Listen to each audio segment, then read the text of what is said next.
Susan, I'll take it out to her.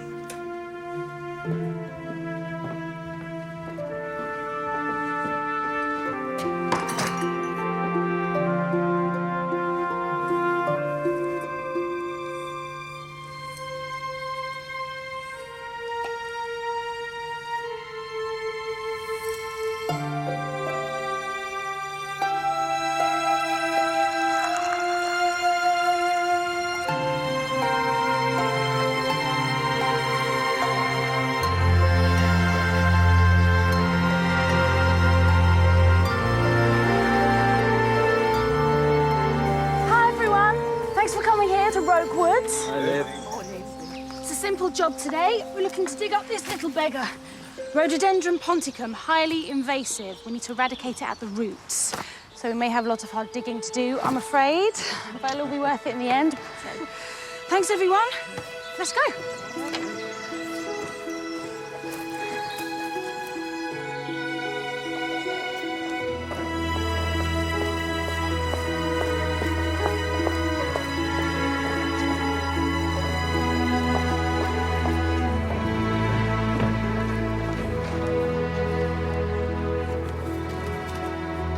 Mr. Atkins.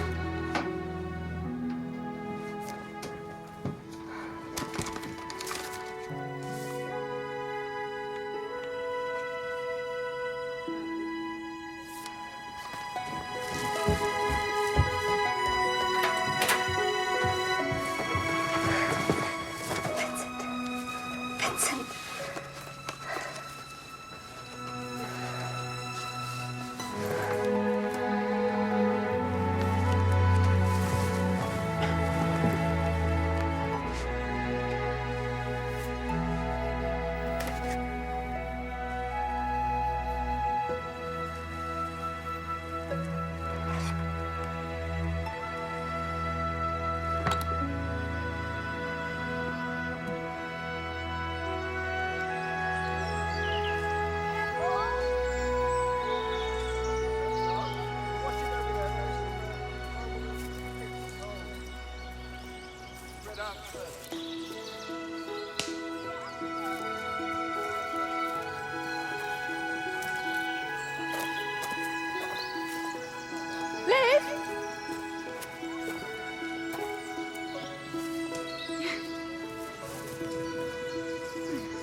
Male, adult, must have been in there a couple of weeks. First inspection reveals blow to the front right side of the skull above the temple.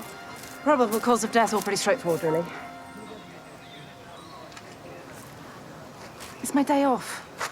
I had plans. I was trying to have a life. Instead of which, as usual, I'm up to my knees in body parts. Sorry. I don't think there'll be any surprises in the post-mortem, but the grave's pretty interesting. Body was wrapped in a fine cloth, very fine. And this was laid on the chest. He was buried with some ceremony, then. And care. There's a inscription on the back.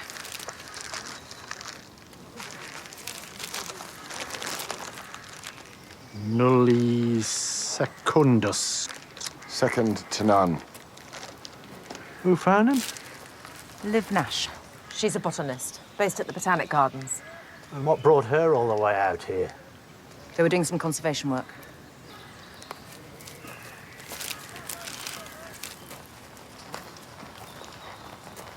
You live Nash? I'm Detective Sergeant Hathaway. I'm sorry. I keep thinking that I must have hurt him while I was digging. Isn't that mad? I know I couldn't possibly have hurt him. He's dead. I'm sorry. Look, it's a very traumatic thing to find a body. Got a number here if you need to talk to someone. Thanks. Thanks, I will call them. You don't have a tissue, do you? You're covered in snot. Standard issue.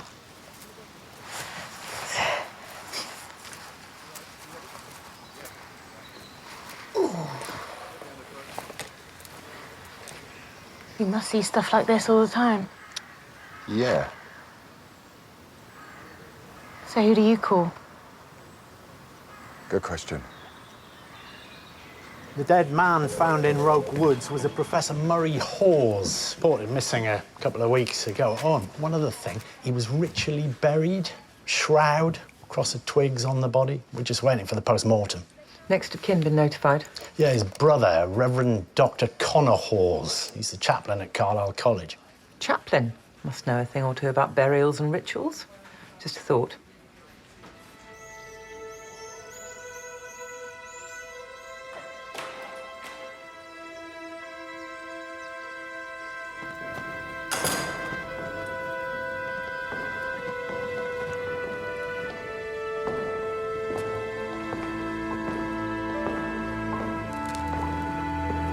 Dr. Hawes, I'm sorry to disturb you. D.I. Lewis, D.S. Hathaway.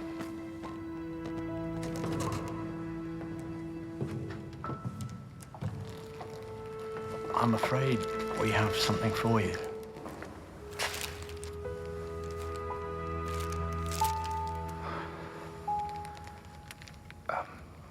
My father gave him this watch when my brother first came up to Oxford. He was only 15, you see, and something of a prodigy. Thank you. Can you think of anybody who might have wanted to hurt your brother? Was he in dispute with anyone? No, not to my knowledge. But I hadn't seen him for some time. When did you last see your brother, Dr. Hawes? Oh, I don't know. 6 months, a year. We kept away from each other. Your brother was found with a cross made of twigs laid on his chest.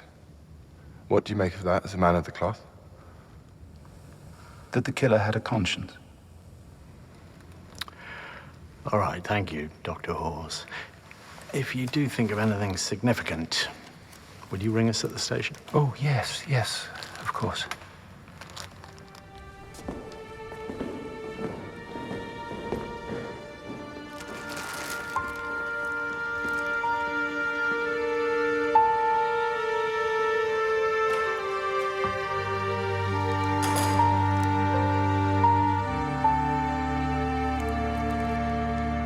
As expected, no surprises. Cause of death, blow to the head. There's some bruising and abrasions to the face, which suggests a struggle. Blood tox? Nothing fatal, but not a happy picture.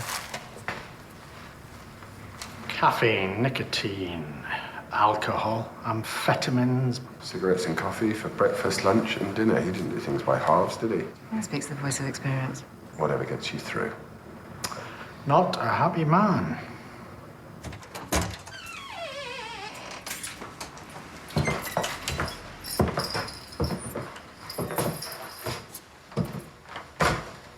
He's got Spartan for a professor.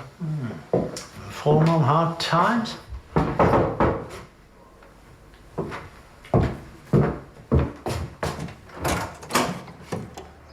Mr. Murray Hawes? I take it that's not from Amazon. Gracie Books. Lot 92, The Hunting of the Snark and Agony in 8 fits. Original working manuscript annotated by Lewis Carroll. Dated January 1876. Annotated by Lewis Carroll. I studied this. This is incredible. You studied it? I thought it was a poem. Isn't it? It's a profoundly theological piece. Well, it's theological and philosophical. It's a 10-man crew in search of a snark. And what's a snark? That's precisely the question. Nobody knows. Nobody knows what they're looking for. Sounds familiar. Well, nobody knows what they're looking for, but the danger is in finding it, for when they do, they will softly and suddenly vanish away. It's about the search for meaning, being and nothingness, the unanswerable questions of existence. It's the impossible quest. He's got 10 copies of it here.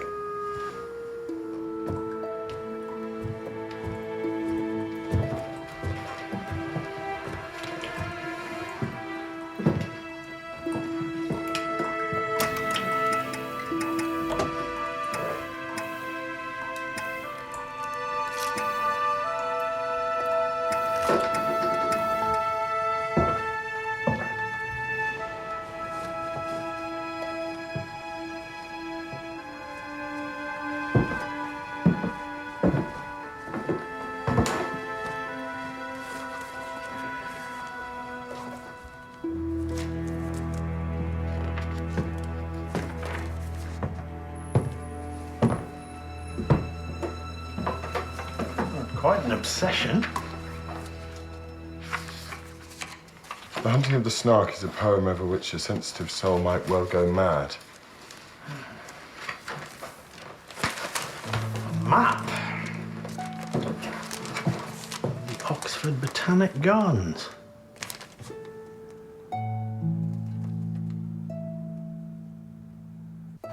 This place was a favourite haunt of Lewis Carroll's. He used to come here for picnics.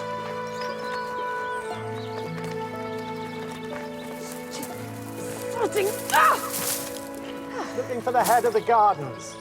Professor Wright? I think she's in the lodge. Thanks.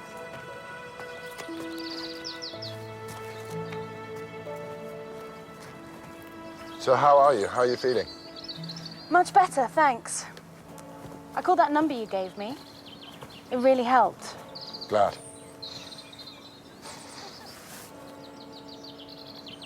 So what are you doing here?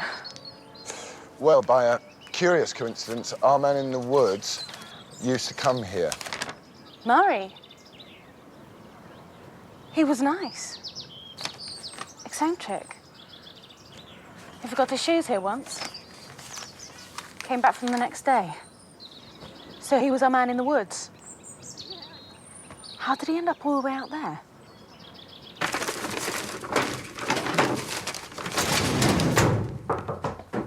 Professor Wright, D.R. Lewis. Yes. We're investigating the murder of this man, Murray Hawes. I believe he has a connection with the garden. Yes, he used to come here often. He was a Lewis Carroll fan, wasn't he? We get it all the time. There's a place of pilgrimage for them. Did you know him to talk to? Inspector, I'm the director of the gardens. We have 7,000 plants here. We are one of the preeminent botanical research centres in the world. I spend my life chasing funding and worrying over visitor numbers. I have neither the time nor the inclination to talk to crackpots. What about the police? Do you have the time or inclination to talk to us? Yes. Yes, of course. I'm sorry. It's a difficult time at the moment. I'm not sleeping very well. Oh, why is that? It's personal. So did you know Murray well? You spoke to him? Oh, yeah. He liked to talk. He used to monologue a bit. What about? He was trying to solve something. I don't know. A calculation. He was always taking measurements and pacing distances out. There was someone he wanted to beat. That's right. He was always talking about winning, my triumph, my victory, stuff like that. You mention anyone in particular? Thing is, to be perfectly honest, I used to zone out a bit. He had an axe to grind, that's for sure. What are you planting here? Plants and their uses? It's Helena's thing. Botanical history. Textiles, dyes, medicines. This is our Doctrine of Signatures flower bed. The Doctrine of Signatures was the... Great herbalist con of the 17th century. You know about the Doctrine of Signatures? No one knows about the Doctrine of Signatures. God has signed his intention in the look of things that man may know their purpose. Healing properties of plants, most of which have no healing properties whatsoever. Signatura rerum. And he speaks Latin. I should, Yes. See you then. see you.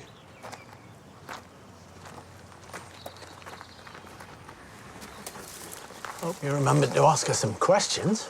Yes, sir, I did, thank you. In fact, she was very helpful. Murray Hawes, it would seem, had a rival.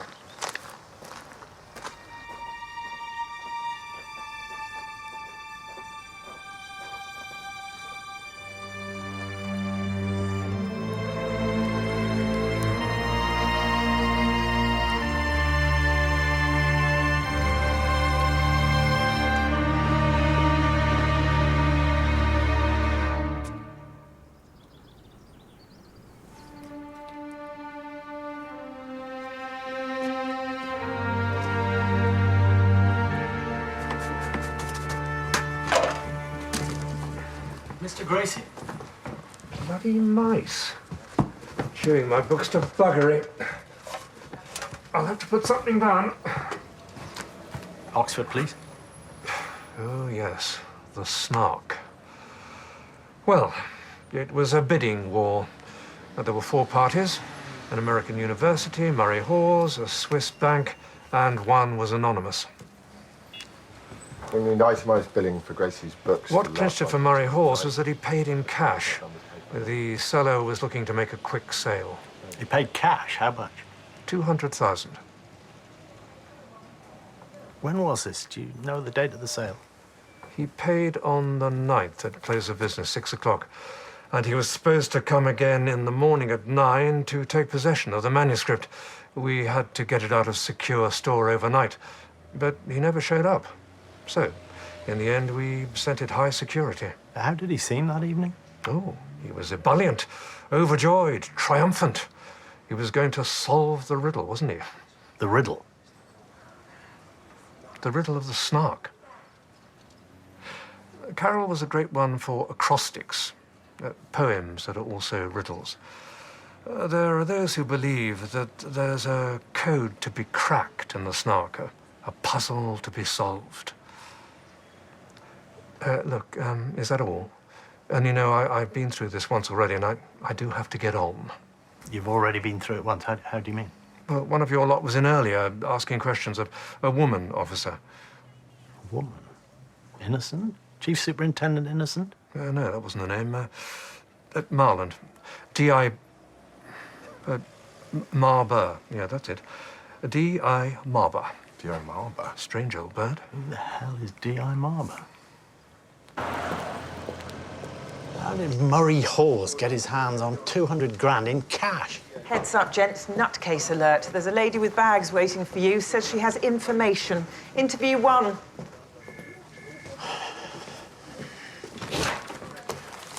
Good afternoon, Inspector. Sergeant, I hope you will forgive the impertinence, but I have some thoughts I'd like to share with you.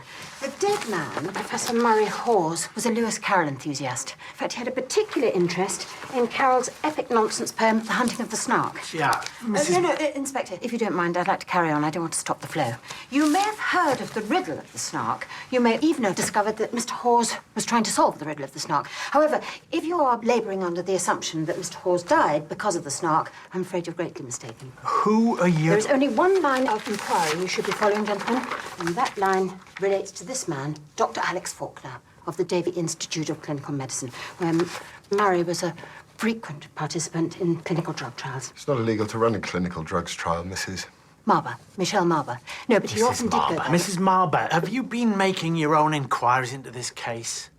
You have to understand that impersonating a police officer is a serious offence. No, Inspector, forgive me, I should have explained. I'm conducting a wider investigation into Dr. Faulkner. So you're a private investigator? Not as such. All right, that's enough. But I haven't finished. Yes, you have.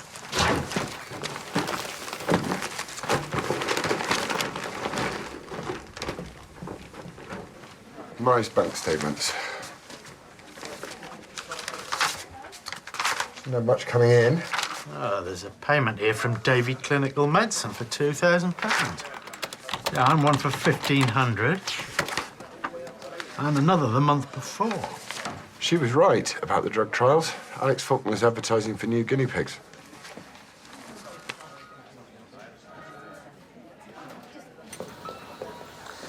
Yes, Murray. Murray was a regular of ours for the last 3 or 4 years. What's the most anyone could get paid for taking part in one of these trials? Oh, it's highly regulated. There's a cap on what we can pay. A couple of thousand. When was his last trial? Can you remember? It's a few months ago. The last one he came in for, we couldn't put him on. He didn't pass the medical. Too much rubbish in his blood. That fits. When was that? It was 6 weeks ago. You must have got to know him quite well over the years. Yeah, well, I don't know about well. He was an obsessive. He only had one topic of conversation. The hunting of the Snark. Yes. We think he might have had a rivalry going with someone. Did you mention that? Yeah. Yes, it was bitter. It was what drove the obsession. It was a sibling rivalry. His rival was his brother, Dr. Connor Hawes. Dr. Faulkner, there's a phone call for you.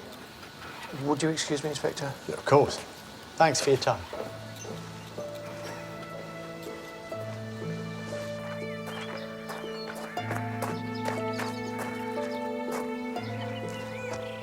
Absolutely fine. Everyone's making such a fuss. I'll be perfectly all right. I won't go back to work this week. I'll take some time off so I can be here to look after you. All I really need is a cup of tea. I'll make you some.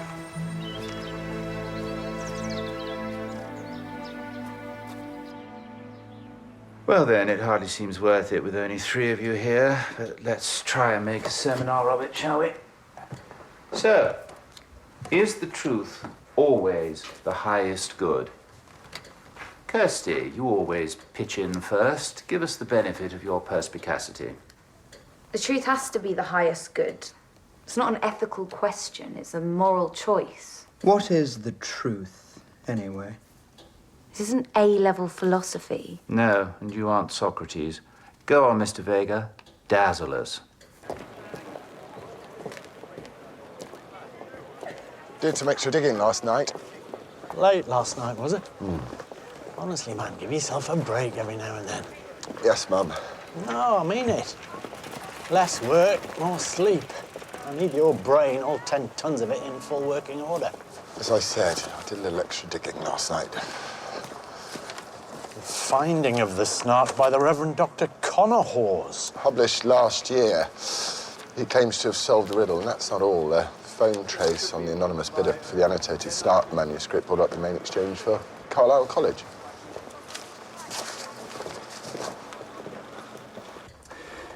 Bravo, Vincent. A stout defence. And everyone give the lad a round of applause. Calm.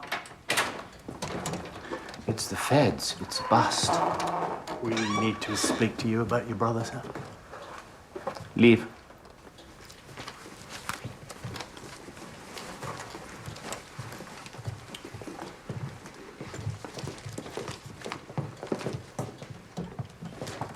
You told us you and your brother weren't close. No, we weren't. We had nothing in common. Not even the hunting of the Snark. You didn't share your brother's passion for it. My brother's passion for it bordered on the deranged. He conceived the notion that there was some kind of arithmetical calculation encoded in the text. Ludicrous and tedious and wrong.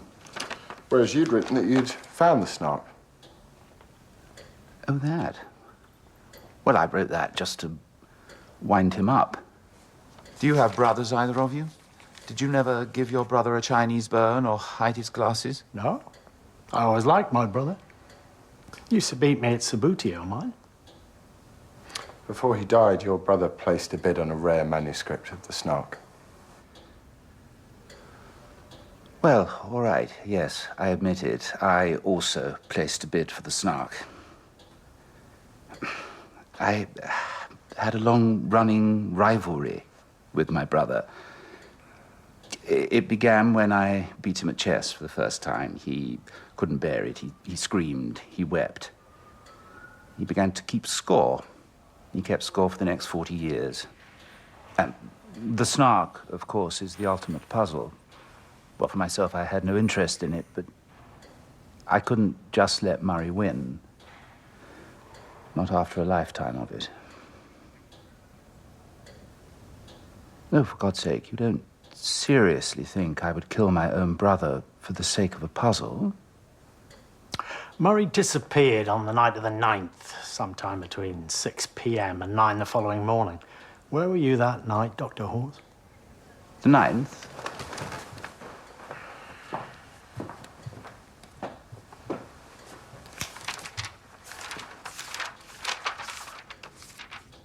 Oh, that was the night of my cocktails and ethics party. I throw one once a month. It's the only way I can get the students in. They'll only discuss Cyrenaic hedonism if they can also practice it. Eat, drink, and be merry, for tomorrow we die. Aristippus of Cyrene. What was your name? Detective Sergeant Hathaway. Dr. Hawes? The party? Well, they were at it until the early hours. Pretty much all night. I couldn't get rid of them.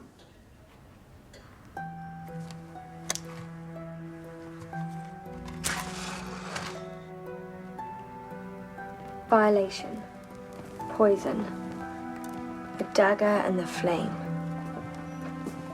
If these have not wrought their pleasing patterns upon the banal canvas of our pitiful destinies, it is because the soul, alas, is not sufficiently bold. I am bold.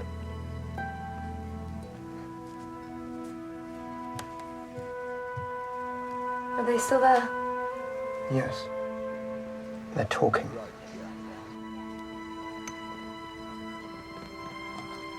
Close the curtains.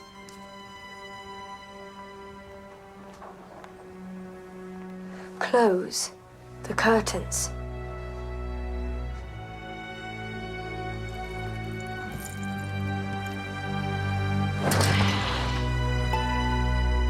Thanks. Forensics. Arid soil, traces of it all over the front of Murray's body. Arid soil? You're telling me Murray Hawes died in the desert? No, he died in Oxford. There's only one place in Oxford with arid soil. The Botanic Gardens. The Arid House, to be precise.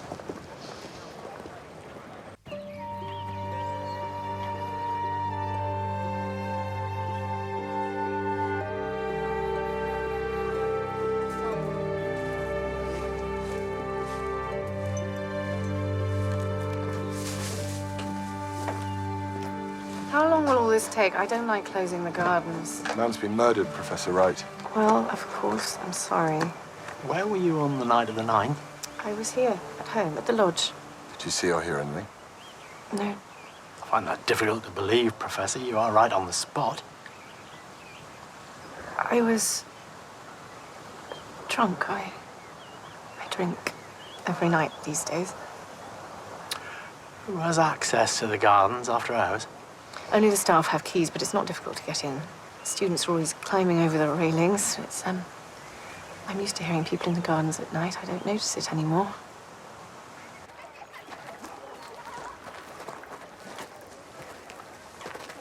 That's one way in and out. Hey, Liv. So, you heard?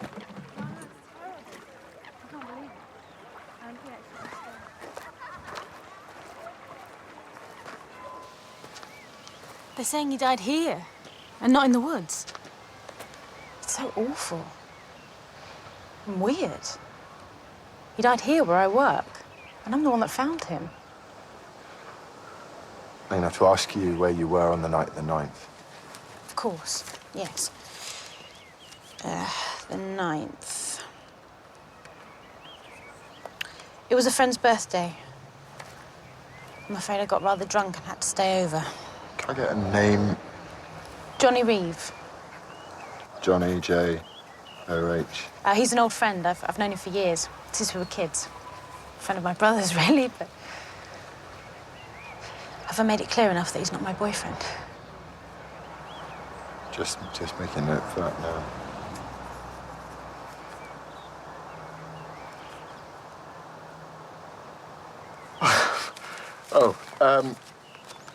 Yeah, have you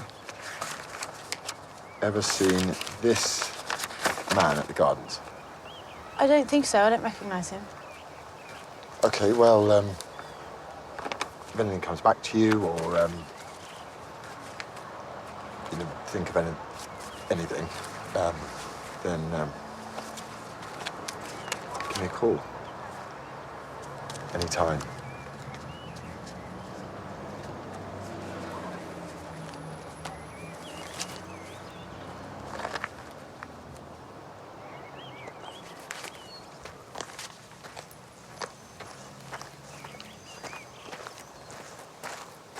Did you just bow to her? Yeah, I think I did.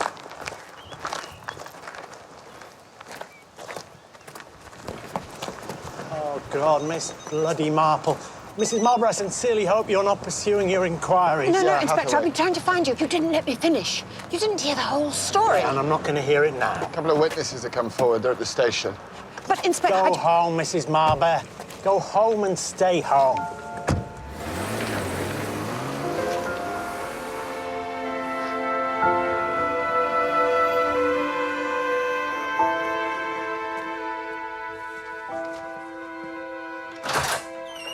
Vincent Vega, Mia Wallace.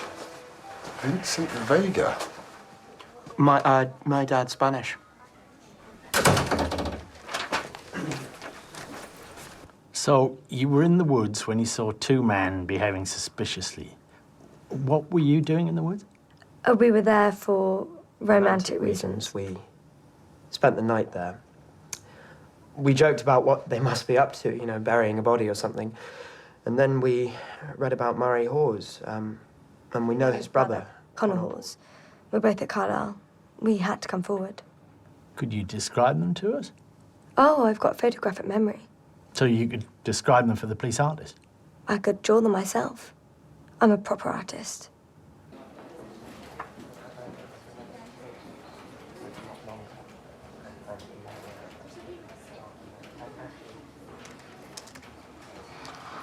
Something not right about these two. They blink too much. Come on, let's take a stroll over to Carlisle College. I shouldn't really do this. I never like a little tyke. Why is that? Well, in my opinion, sir, he doesn't show enough respect for the university. He never goes to lectures. Spends all his time on the river messing around in punts. Does he now? Thanks, Miss Watkins.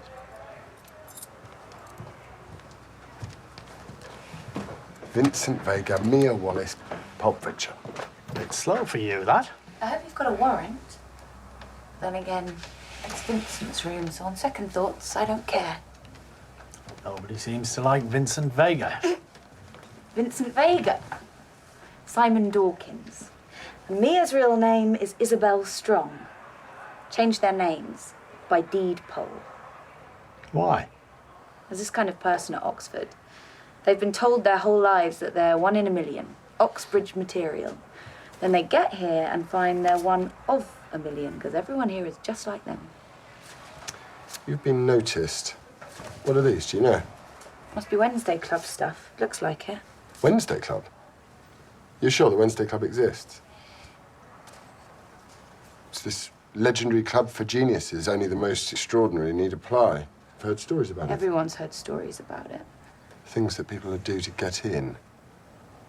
I thought they were apocryphal. I thought it was an urban myth. No. It exists. Club for geniuses? Club for narcissists. How it works exactly, I don't know, but they talk about it all the time, Simon and Isabel. They're fixated on getting in. Maybe messing with the police is their idea of clever.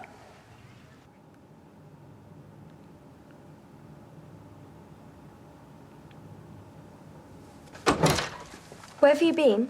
We've been waiting. We're star witnesses. We're not just anyone. Very funny. Wasting police time is a criminal offence, Simon, Isabel.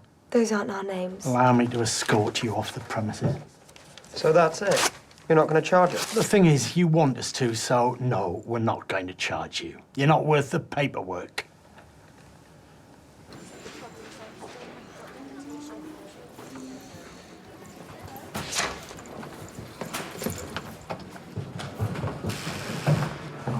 time waster. Inspector, please don't dismiss me. Just hear me out. Give me strength. All right, let's have it. There was a visitor last night to the Botanic Gardens. He let himself in with his key at 12:41 a.m. and didn't leave until dawn. Dr. Alex Faulkner. And you just happened to be passing? Were you following Dr. Faulkner? He's a regular visitor at the Botanic Gardens. I've seen him there on more than one occasion, always after hours. All right, we'll look into it, but Mrs. Marby, you have to listen to me. You must leave the detective work to us. You corrupt one piece of evidence, this whole case could go down. Do you understand me? Yes.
Gold Chain Hall, seat of the Faulkner family since 1465, winner of Best New Attraction 2008 and Best Garden 2010 and 11.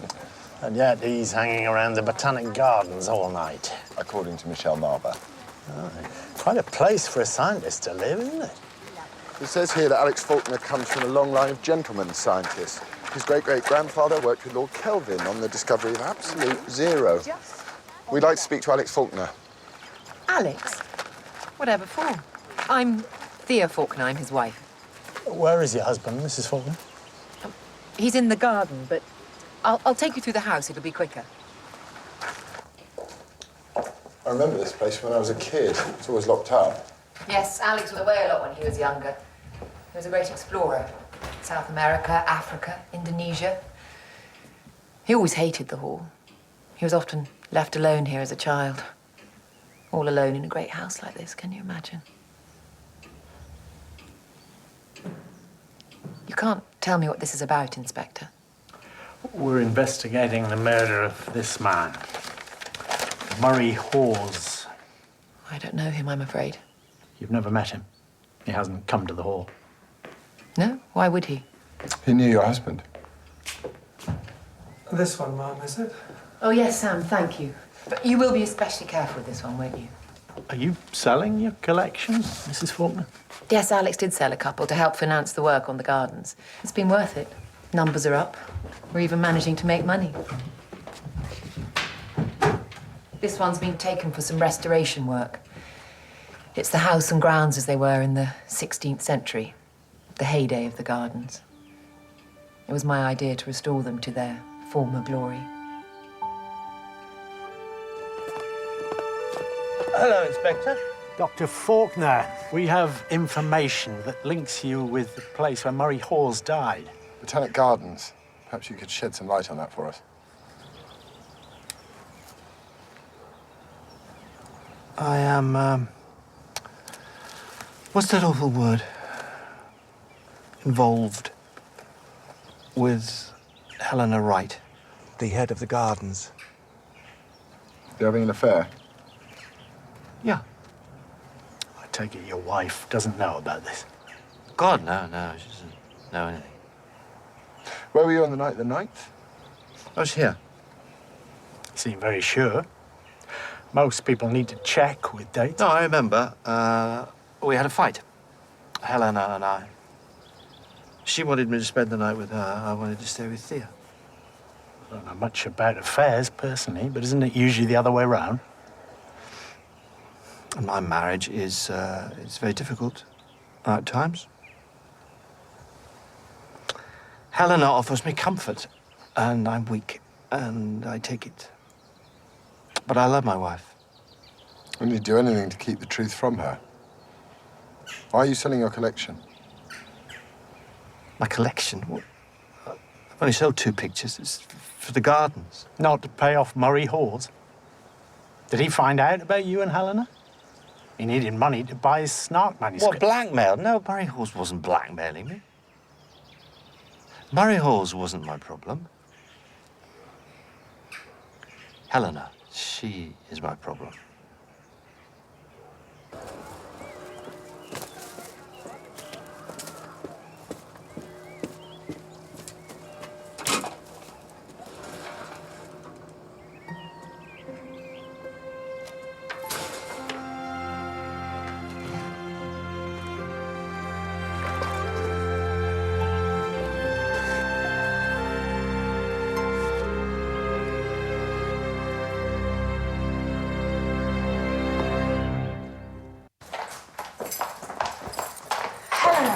What is it? What do you want? I've got to go.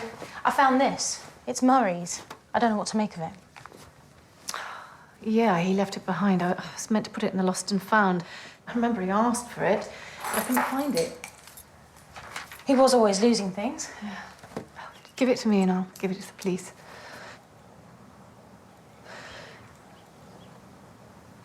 Have you finished the orchid house? Yes. You sure? Because you wrongly labelled 3 specimens last week. I had to correct your work. It's not good enough, Liv. But I double-checked. And now you're correcting me. Look, I've got to go out, but I'll be back in a couple of hours when I expect to find the gardens pristine.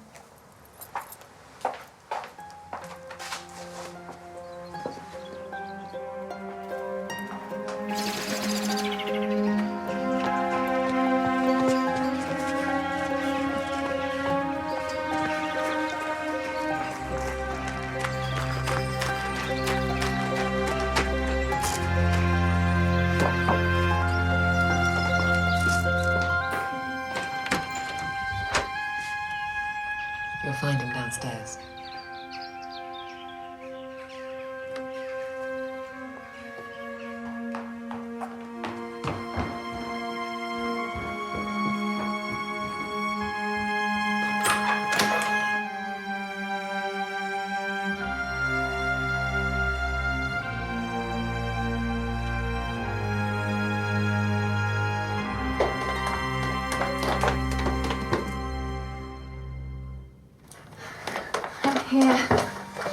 I'm here now.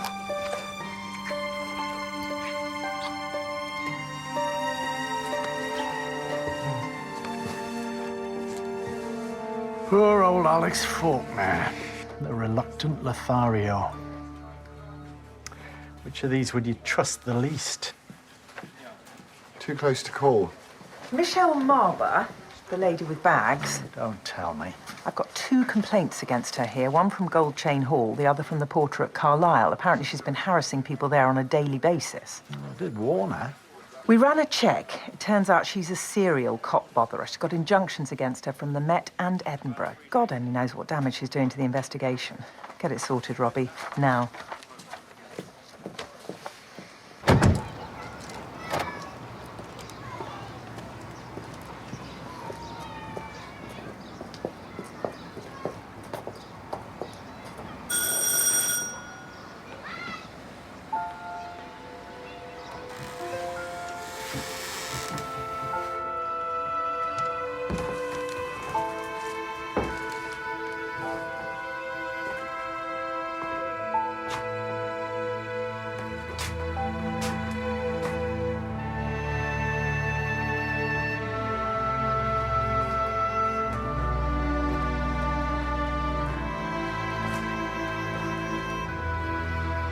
It's an incident room.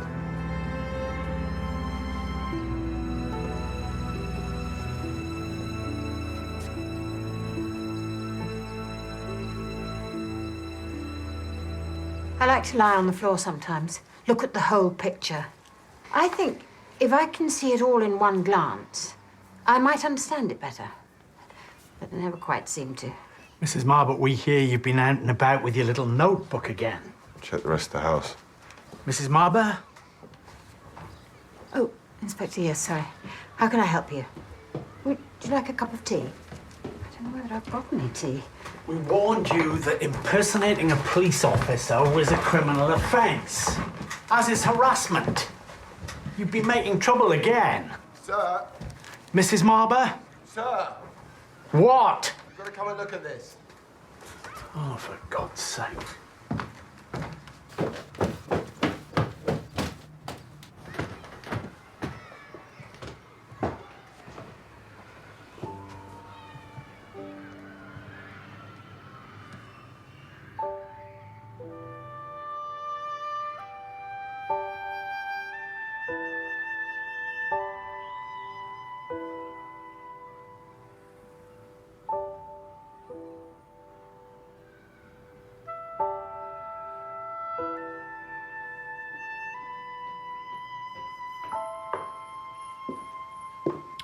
Stevie, my son. He was found dead in his room. He was doing his postgrad at Carlisle College. The coroner returned death by misadventure, an overdose, but she was wrong. Stevie would never have been so stupid. It's an overused word these days, but he was. He was a genius. My miraculous boy. My little pal. Michelle, why didn't you tell us? Oh, I've learned. It's the surest way to be dismissed. They give you a little card with a number on it, a helpline. At least as Miss Marple, I got a few extra days. Got a little bit closer. I started by going backwards, trying to piece together the last days. It's all too confusing. So, I started at the beginning. I must have visited every day of his life since he left me. But I still don't know why he died. That was his first day at Davy Institute. His first day as Alex Faulkner's research assistant. All that promise, all that excitement, and no idea what was to come. Well, what happened? Alex Faulkner. Never satisfied. Nothing Stevie did was good enough. He didn't work hard enough. He wasn't rigorous. Stevie had his own way of working. But Alex Faulkner is such a narrow. He sacked Stevie. And then he came to the inquest and he stood up there in front of me and told me that my son was a drug addict. My son did not die of an overdose. My son would never have been so stupid. So how do you think he died, Michelle?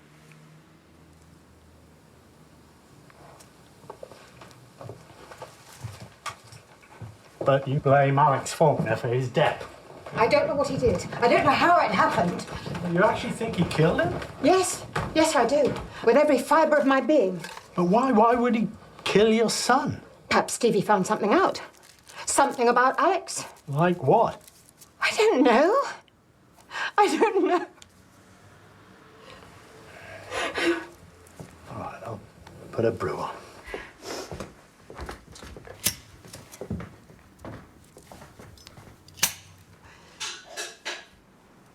You're rather nice, you two. Michelle, you've got nothing in. Oh, I can't be bothered to eat. I just need to sleep.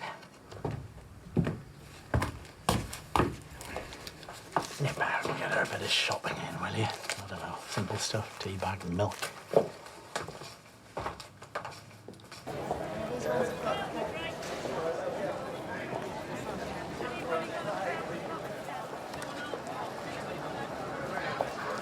Hello again. Oh, hi. You're right. Yes. Yes, sorry, I'm in a bit of a rush, actually. I can't really stop. No, of course. You sure you're all right? Yeah, just had a bit of a day. Lost from hell. Look, I've got to go, but I'll see you around, okay?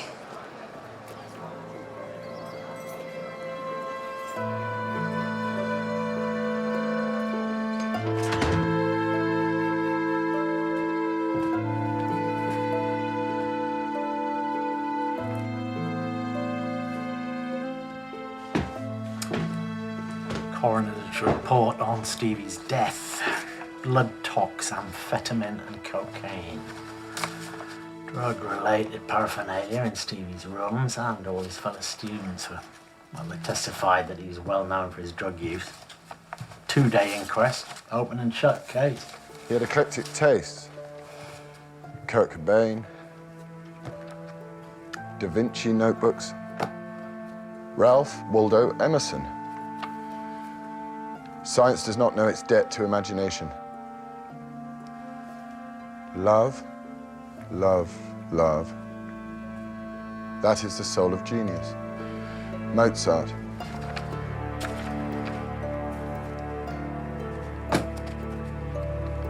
You have been noticed. Wednesday Club.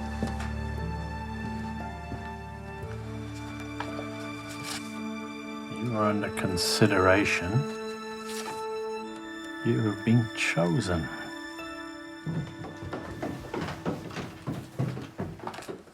Sorry to wake you.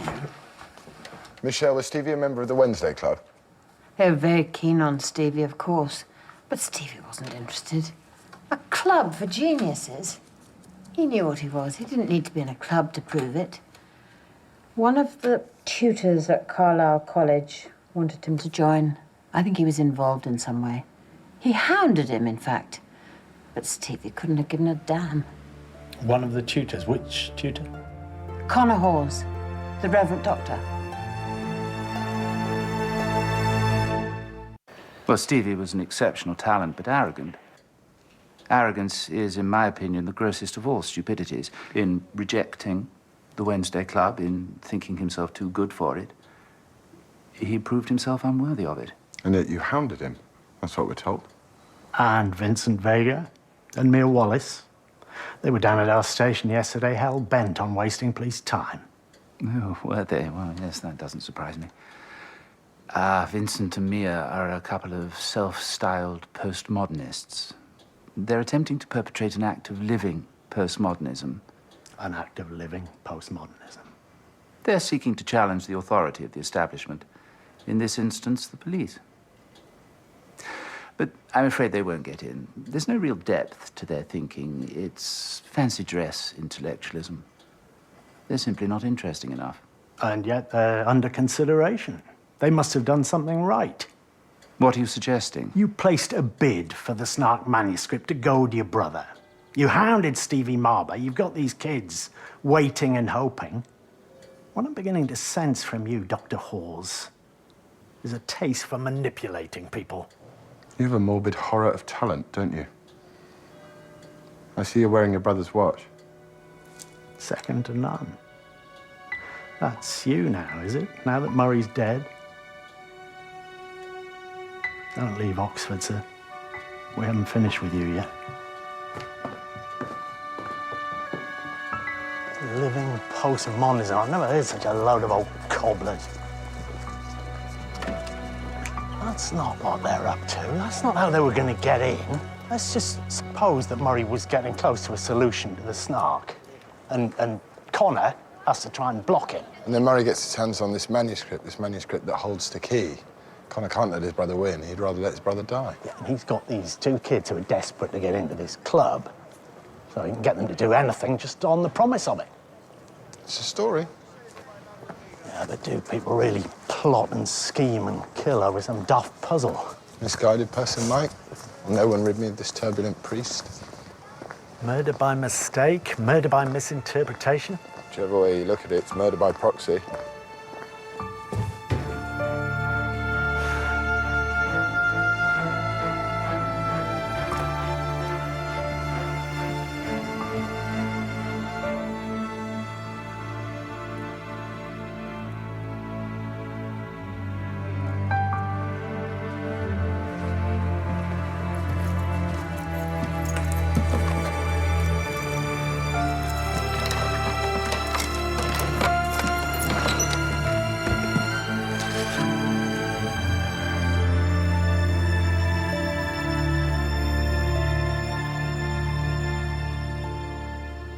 Tell us about the Wednesday Club.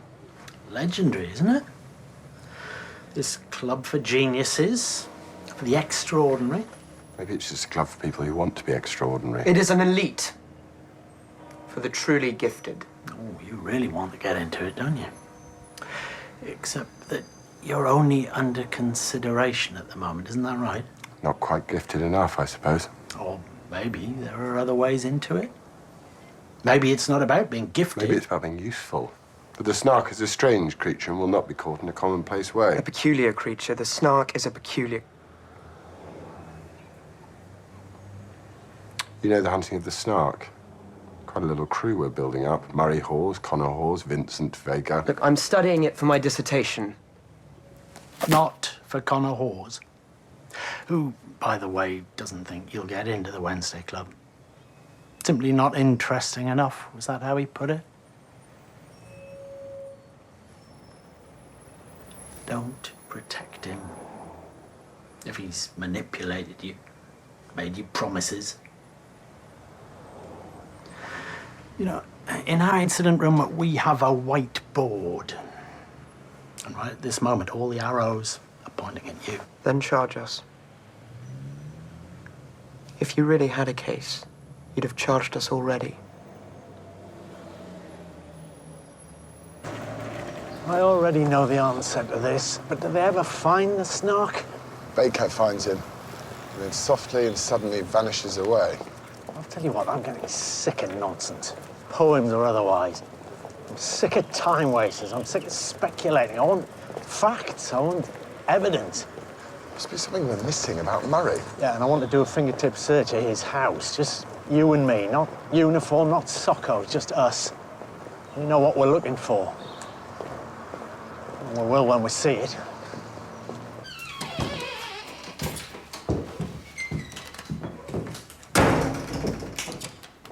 There's something about this house, isn't there? Gets into your soul, doesn't it?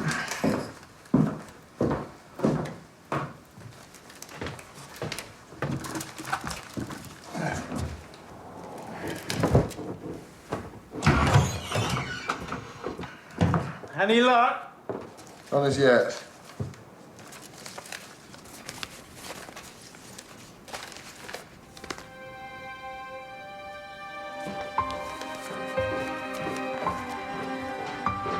Lab H. Lab H? Is that a clue? Forgot what clues look like. Yeah, hi. I'm trying to locate a particular laboratory, a Lab H. How do you number your labs? With numbers. Right, thanks. No Lab H to the Department of Pharmacology. No Lab H, the Department of Chemistry. There's no Lab H, not the Department of Clinical Medicine, Chemistry, Biochemistry, or Pharmacology. It's looking more and more like a clue by the minute. A clue we can't solve.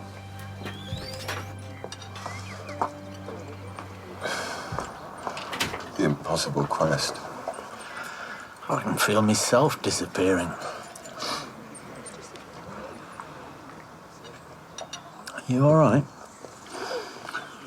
My clothes smell of dry rot. Murray's house.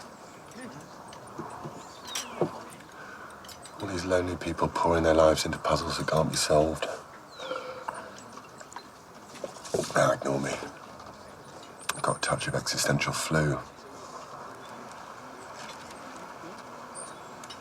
What? I'm going to say it just this once. For your sake, you need a partner, James. You need someone in your life. Let's call it a day. I want to check on Michelle. Just gonna look in, make sure she's okay.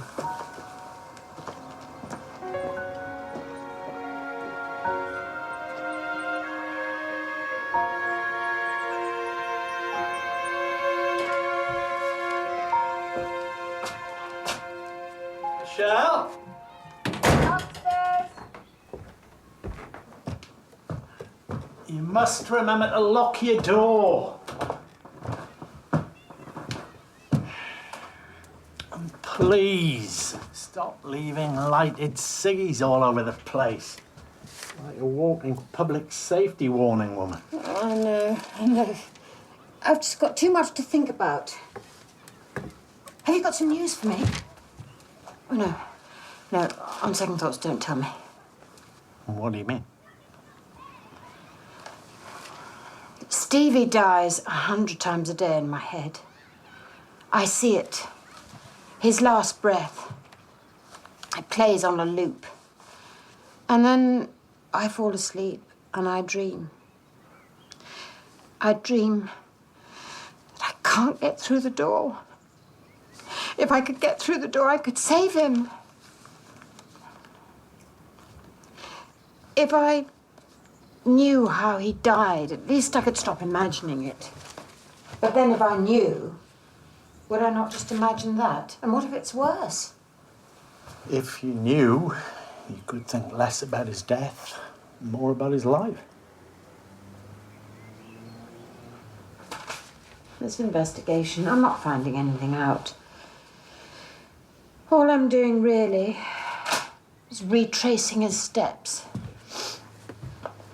I go to a coffee bar, and I sit in a chair and I think, maybe this is the chair he sat in. And I can almost feel his presence. But as soon as I feel it, it's gone.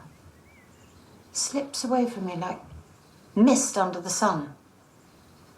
Softly, and suddenly vanishes away. My wife. I think about her every day. But about the accident, only every other day now. I think about her as she was. Her laugh, her smile. I miss her. I talk to her all the time around the house. Don't tell my sergeant. But I don't relive it. Not anymore. Anyway, not as often. How did you get there? I don't know how to get there. I think it was when I accepted it. When I stopped fighting it. But how it happened, I couldn't tell you.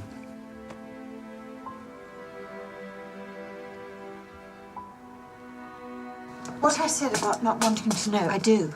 I do want to know. Please don't keep anything from me. Michelle, we're not investigating Stevie. We're investigating Murray. Chances are I won't have anything to tell you. Yes, yes, of course. You must do your job.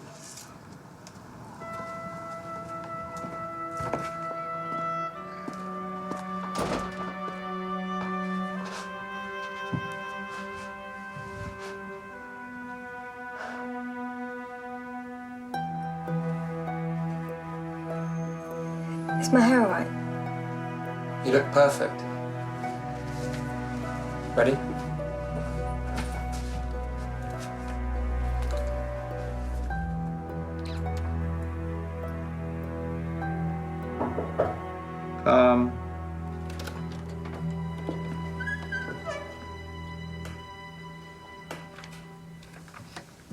Hello, my little jailbirds.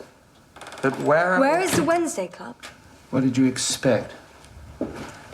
Men in hoods and high hats, pomp and ceremony, a gathering of bishops and grand high wizards. This is it. It's just you. Just me. Just. That's not a very pretty word. You decide on a whim who's in. It's meaningless. It's all completely meaningless. Yes, my dear, I'm afraid you're nothing special. You're just another precocious child mistaken for something more. Or you think you're special? Oh, my God, you don't even touch the sides. My brother, the prodigy, the beloved of God. Look upon his genius and weep. He has turned death itself into a marvel, his own death the puzzle of puzzles, and the answer is me.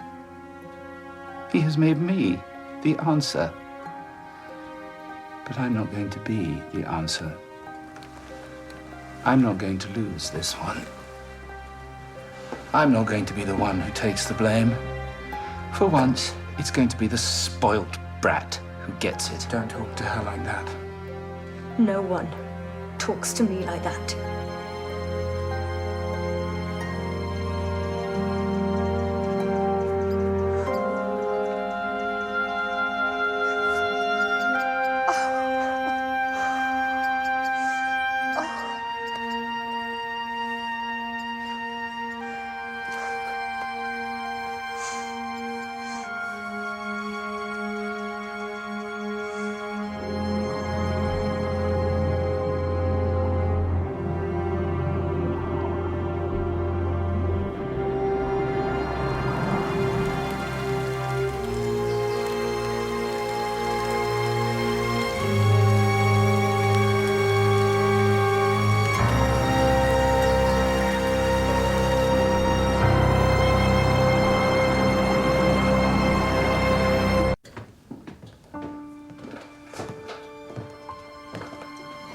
Go down without a fight.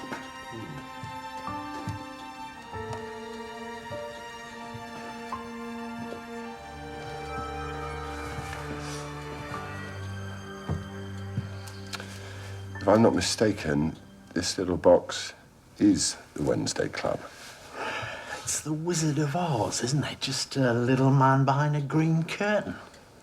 It's looking to me like this Wednesday Club was just a sorry exercise in mass bullying.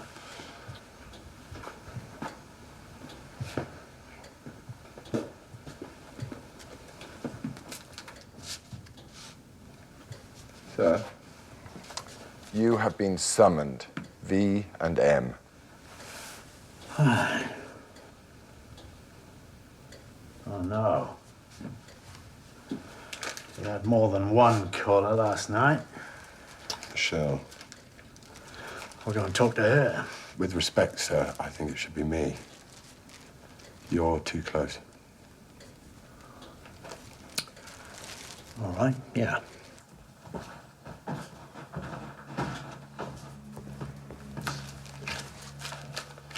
We found this morning in Connor Hawes' rooms. Yes. I went to see him last night. I went to ask him for his help. You'd given up on me. When he refused you, he refused to help. What?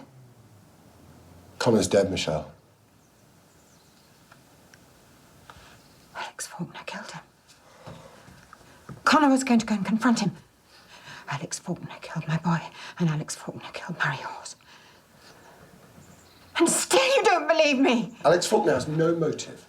No reason to kill your son, no reason to kill Murray, and no reason to kill Connor. None that you know of. Michelle, enough. You have more reason to kill, to frame Alex Faulkner. I've lived with death for the past 6 years! I'm sick of it! I'm ill with it. Do you really think I'd want more? Where's Stevie's jumper?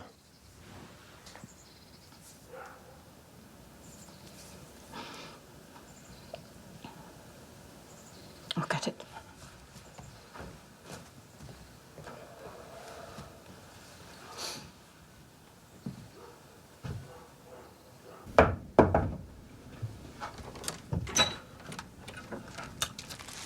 V and M. Vincent and Mia? No. We don't want to be called that anymore. This is you, though. We found it in Connor Hawes' rooms. He summoned you last night? Why? What did he want? To humiliate us. To hurt us. To make us take the blame. And now Connor Hawes is dead.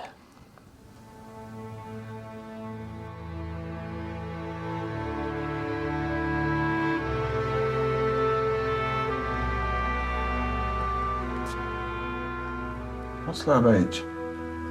It's one of the labs Stevie used. I've never been able to find it. Looks like something, but it's really a dead end. No, it's something.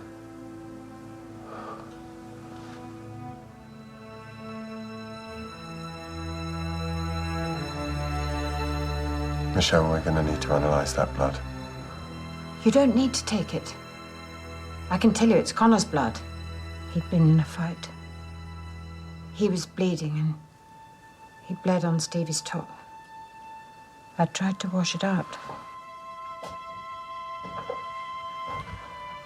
I'll return it to you, I promise.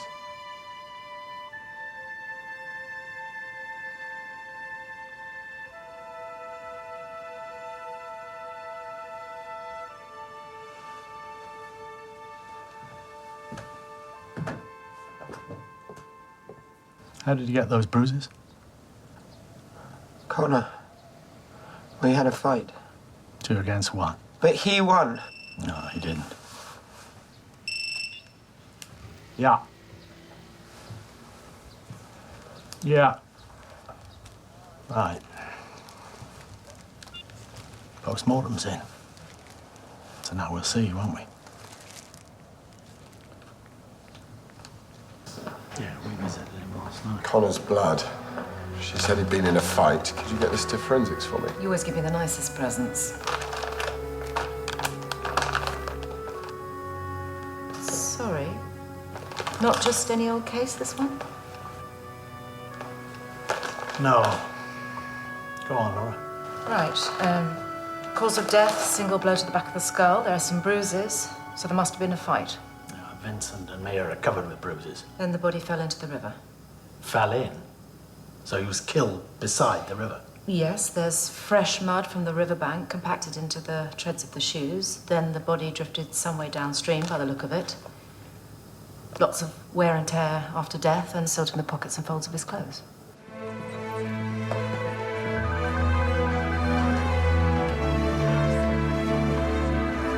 Connor was found there.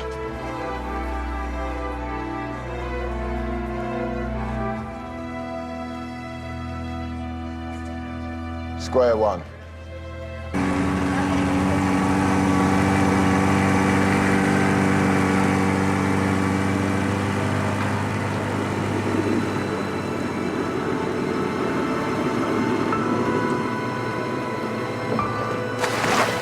Inspector? Can I speak to you? Go on. I found a notebook. Here, in one of the tool stacks. It was Murray's. I didn't know what to make of it. He was always losing things. And Helena explained it away. Said she'd give it to you. I suppose I knew in my bones something was wrong. Now this. I'm sorry. Where's Helena now? She's in the lodge. She hasn't got up yet.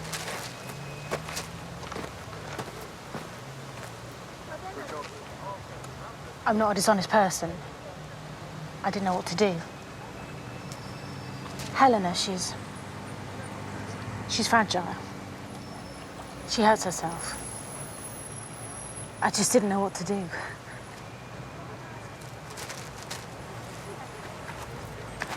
Missing pieces of the puzzle are sort of our stock in trade.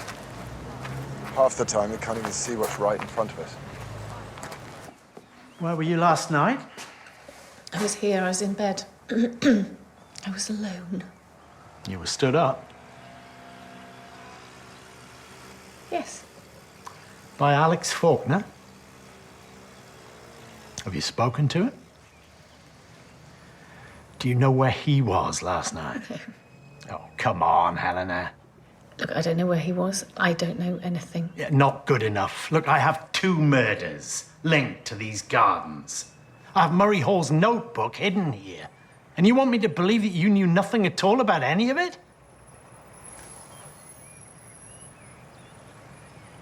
All right, let's see if a trip down the station gets you talking. What are these? These are the seed pods of the laburnum tree. I have to pick them up before the kids do. They're full of cytosine. It's highly toxic. Laburnum anagroides. Every single bit of this tree is poisonous. But it's glorious when it's in bloom. The flowers are bright yellow. Beautiful. I think they're laburnum trees in the picture at Gold Chain Hall. Is this Oh, and then the long line of golden trees. I'm sure they're laburnums.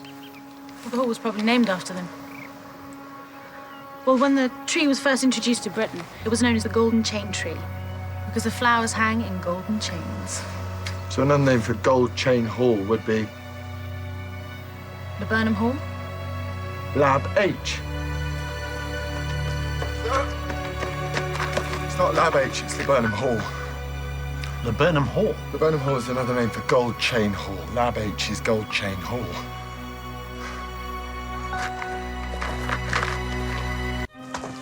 Check upstairs. You, Professor, are going to show me what this is all about.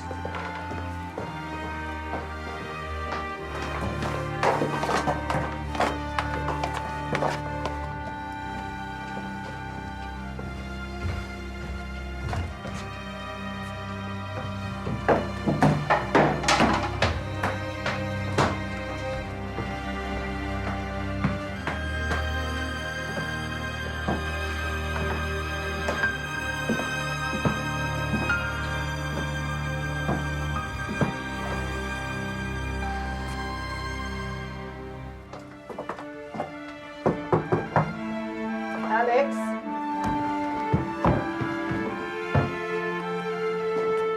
You told us you'd sold 1 or 2 paintings. It looks like you flogged a lot. We have sold a number of pieces, yes. And how much have you raised so far from the sales? Somewhere in the region of £2 million, I believe. You're not spending all of that in the garden, are you?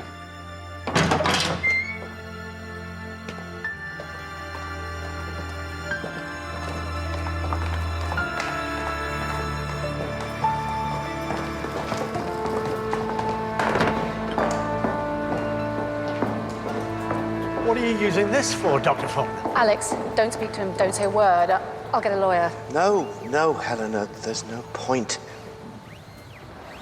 The jig is up. The jig is up. No, Alex, it'll be all right. Please, don't let them take you away. Don't let them take you away from me, please. Please, Alex. What kind of work are you doing here? The signature of all things by Jakob Boehme. This is the doctrine of signatures, the healing qualities of plants.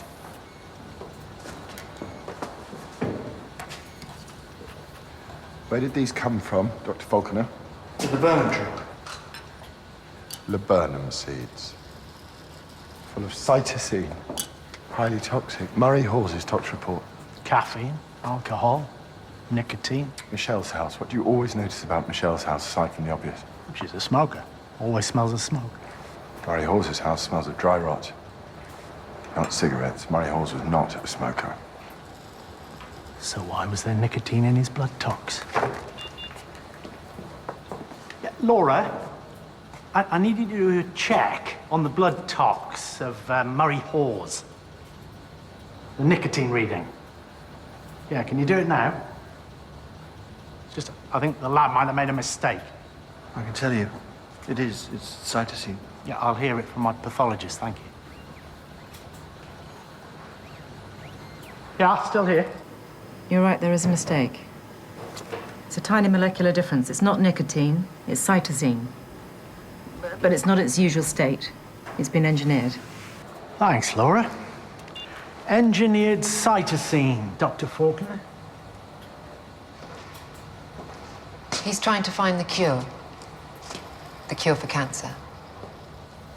Lucrative. Or is it a Nobel Prize you're after, Doctor? No, it's nothing like that. It's for me. He's trying to find a cure for me. Skin cancer.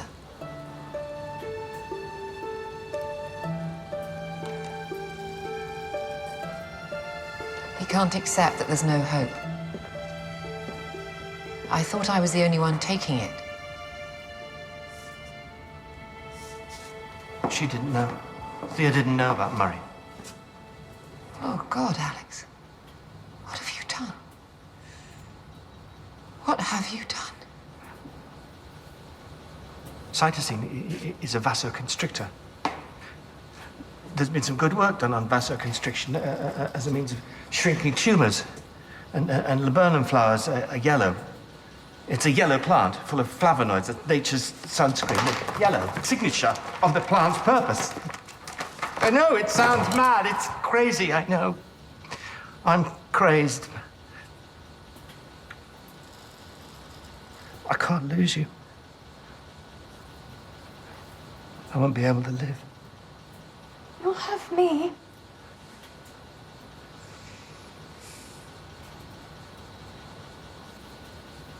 Dr. Faulkner? Murray Hawes?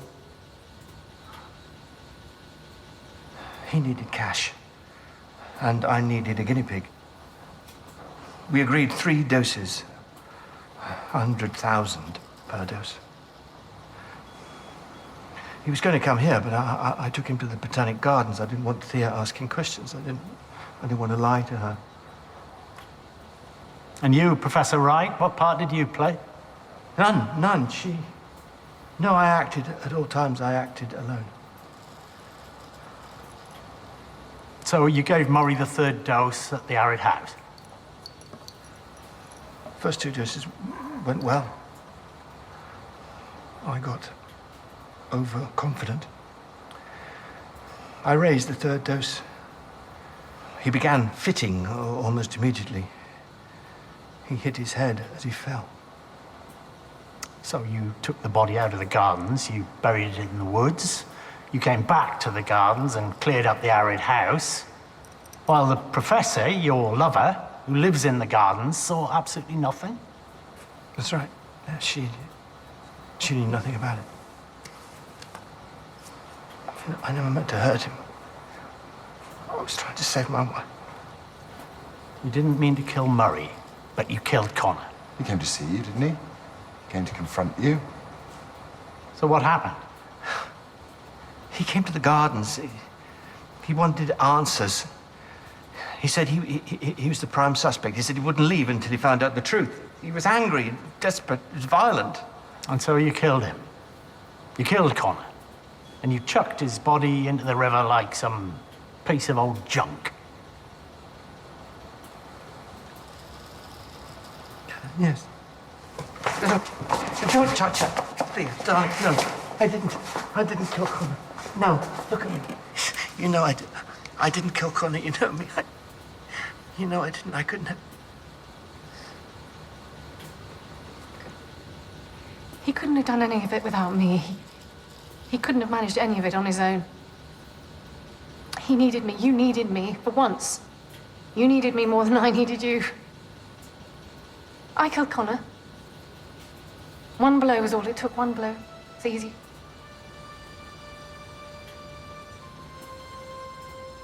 I did it for Alex. All for Alex.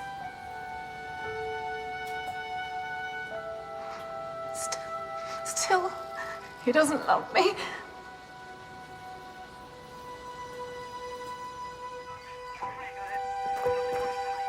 Stevie Marber. Is he another person you didn't mean to kill? Found out about your experiments? Stevie, no. No, he was helping me. He was working with me. It was the worst day of my life when Stevie died. He would have got there. You see, he was that brilliant. If I'd got him working, got him clean, he would have made the breakthrough. He would have succeeded where I have failed. You have not failed.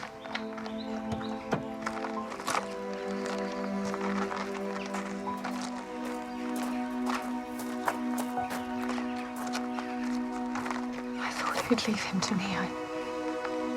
I was waiting for you to leave him to me. Helena, it was a comfort to me. I don't want him to be alone.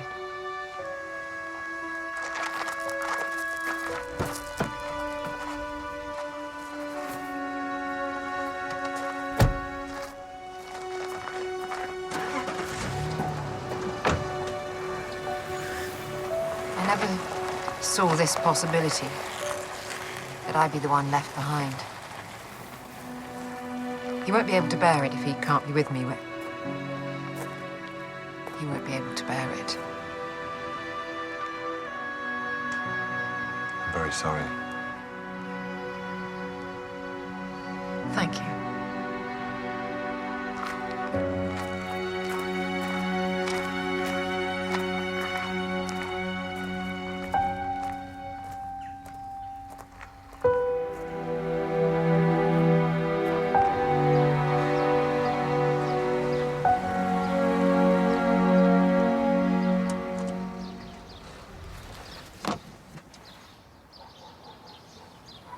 I read the Snark last night. Didn't understand a word of it. I've come to think that that might be the point. Aye. Apparently a girl once wrote to Lewis Carroll. Asked him, why don't you just explain the Snark? He replied, are you able to explain things you can't yourself understand?